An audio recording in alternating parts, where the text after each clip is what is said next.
Okay चलिए अब हम शुरू करते हैं कोलिजन वाला पार्ट। ओके, कोलिजन में ज्यादातर कई सारे स्टूडेंट्स को प्रॉब्लम आ रही है। ओके, तो कोलिजन किस तरह से हम डील करते हैं वो मैं आपको इस बिट में सिखाऊंगा। ओके, सबसे पहले तो मैं आप लोगों को सिंपल सा साधारण सा पार्ट बताऊंगा पहले कि how mechanism of collision is there. Mechanism of collision और mechanism of head on collision मैं आपको पहले समझाऊंगा। Head on collision. ओके, कोई भी कोलिजन का मैकेनिज्म कैसे होता है ये हेड ऑन कोलिजन से आपको समझ में आ जाएगा। सपोज ये एक ब्लॉक, ये एक बॉडी है। ओके, ये एक बॉडी है, इसका मास है m1 और इसके पास इनिशियल वेलोसिटी है u1 बार, राइट लेफ्ट कहीं पे भी हो सकती है। और इसी बॉडी के सेंटर के अलोंग यहाँ पर एक बॉडी है। ओके, इसका मास m2 है और इसकी इनिशियल वेलोसिटी है u2 बार, राइट या लेफ्ट कुछ भी हो सकता है। ओके, अब कोलिजन का मैकेनिज्म कैसे होता है, तो ये दोनों जो बॉडीज है m1 और m2, ये दोनों एक दूसरे के जब पास में आते हैं, सपोज m1 u1 u2 से बड़ा है, तो m1 अगर u1 से बड़ा है तो m1 आकर u2 को जाके टकराएगा, तो अब कोलिजन बिगिन होगा जब m1 m2 को टच करेगा। तो ये m1 और ये m2 को टच कर रहा है, तो जैसे ही इनके बीच में कांटेक्ट आएगा तो डेफिनेटली m1 m2 के ऊपर क्या एग्जर्ट करेगा, तो you will see that m1 m2 के ऊपर फोर्स एग्जर्ट करेगा, धक्का मारेगा उसको। तो according to Newton's third law, अगर m1 m2 के ऊपर धक्का मारेगा तो m2 चुपचाप नहीं बैठेगा। For every action there is equal and opposite reaction, और m2 भी उस पर फोर्स लगाएगा और ये दोनों एक दूसरे के ऊपर फोर्स लगाएंगे। अब अगर आप कोलिजन के दौरान ये इसको एज अ सिंगल सिस्टम मान के चलते हो, तो यहाँ पर F फोर्स राइट की तरफ है, F फोर्स लेफ्ट की तरफ है, यानी कि ये जो भी फोर्स है इनके बीच में का, ये इंटरनल फोर्स है। और इंटरनल फोर्स की वजह से सिस्टम में कभी चेंज नहीं आता, यानी कि पूरे सिस्टम में m1 और m2 के पूरे सिस्टम का मोमेंटम कभी भी फिक्स रहेगा, जो कि दोनों एक दूसरे के ऊपर सेम फोर्स लगा रहे हैं। और दोनों एक दूसरे के ऊपर जो फोर्स लगा रहे हैं, दोनों के फोर्स लगाने का टाइम इंटरवल भी सेम है। बताओ, दोनों के ऊपर फोर्स सेम है, टाइम इंटरवल भी सेम है, तो दोनों का चेंज इन मोमेंटम यानी कि जिसको हम इम्पल्स कहते हैं, जो कि क्या होता है, फोर्स इनटू टाइम। बताओ क्या रहेगा, सेम, लेकिन डायरेक्शन अलग अलग रहेगा ना। मतलब इन दोनों बॉडीज में से एक बॉडी का मोमेंटम डिक्रीज होगा तो दूसरे बॉडी का मोमेंटम उतने से ही क्या होगा, इंक्रीज होना चाहिए। बस जैसे ये टकराते हैं तो टकराने के बाद एक बॉडी का जो मोमेंटम है वो डिक्रीज होता है और दूसरे बॉडी का इंक्रीज होता है। ओके, बट सिस्टम का ओवरऑल मोमेंटम क्या रहता है, कभी भी फिक्स। तो ये बॉडी m1 टकराई, ये बॉडी m2 टकराई, और टकराने के बाद ये दोनों सेपरेट हो गए। ये अपना अपना जा रही है कितने वेलोसिटी से, v1 पता नहीं कहाँ, एक्चुअल क्वेश्चन में समझ में आएगा, और ये अपना अपना जा रही है v2 वेलोसिटी से। तो जैसा कि हमने यहाँ देखा कि दोनों बॉडीज ने एक दूसरे के ऊपर इक्वल फोर्स लगाया, इक्वल टाइम के लिए लगाया, तो डेफिनेटली दोनों का चेंज इन मोमेंटम सेम रहेगा, बस डायरेक्शन अलग रहेगा।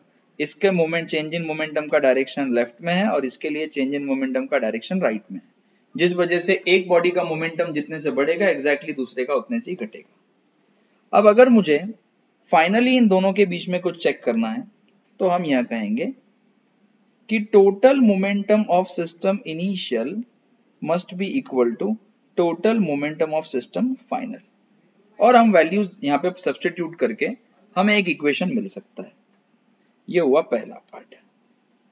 दूसरा, अब अगर हम इस सिचुएशन को ध्यान से देखें ड्यूरिंग कोलिजन, तो कोलिजन के दौरान सिस्टम के अंदर पोटेंशियल एनर्जी मैक्सिमम कब होती है, when the elastic potential energy of system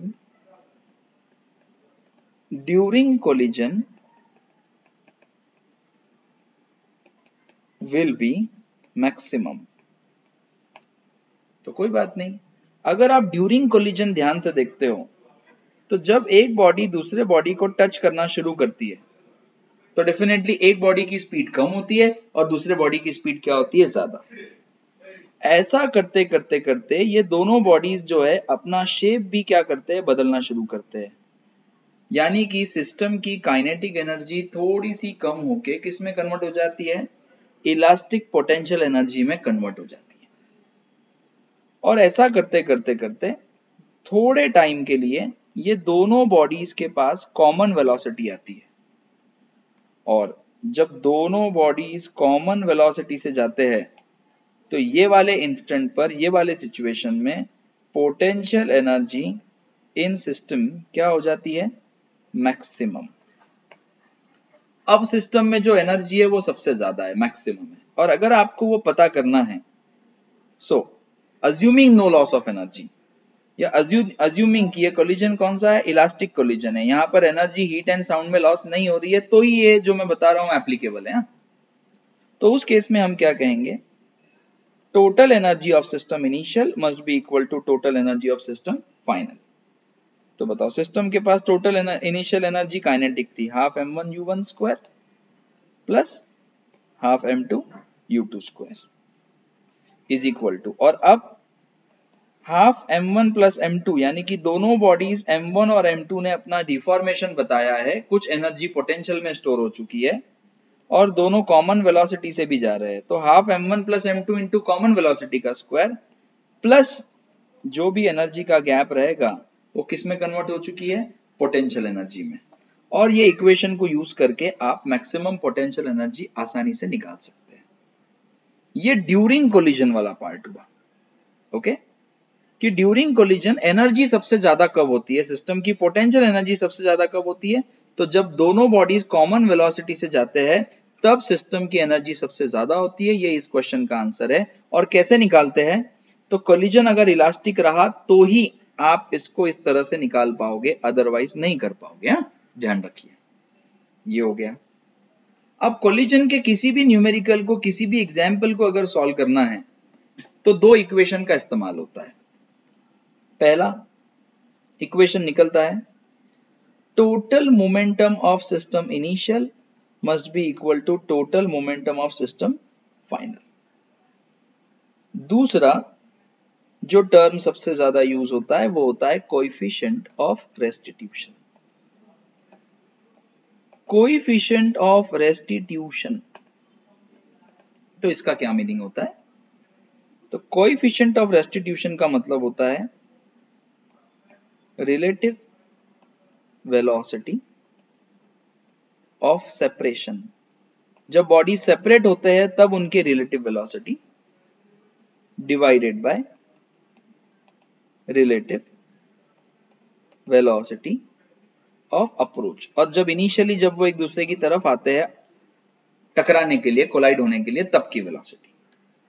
so E is equal to v2 bar minus v1 bar upon u1 bar minus u2 bar. ध्यान रखना कि एक बार अगर आप ऊपर v2 बार माइनस v1 बार लिखते हो 2 माइनस 1, तो नीचे 1 माइनस 2 करना है, और अगर आप ऊपर 1 माइनस 2 करते हो तो नीचे 2 माइनस 1 करना है। बस इतने आसानी से इसको आप इस्तेमाल कर सकते हो। तो ये दो इक्वेशंस को आप यूज करके कोलिजन का कोई भी पैरामीटर बड़े आसानी से निकाल सकते हैं। कोलिजन के जो इजी टाइप के क्वेश्चंस होते हैं वो सिर्फ इसी से सॉल्व होते हैं, और थोड़े टफ वाले जो होते हैं वो इन दोनों को कंबाइन करके सॉल्व किए जाते हैं। अगले क्लिप में मैं आप लोगों को, इसी अगले वीडियो में मैं आप लोगों को वेलोसिटीज के फॉर्मूले डिराइव करके बताऊंगा और आगे आपको समझेगा। ओके, ये इंट्रोडक्टरी पार्ट था कि कोलिजन का मैकेनिज्म जब होता है तो मेन इसमें ड्यूरिंग कोलिजन में मैक्सिमम पोटेंशियल एनर्जी पूछते हैं, तो उसको कैसे करने का वो मैंने आपको बताया, इस तरह से कर सकते हैं आप। Thank you.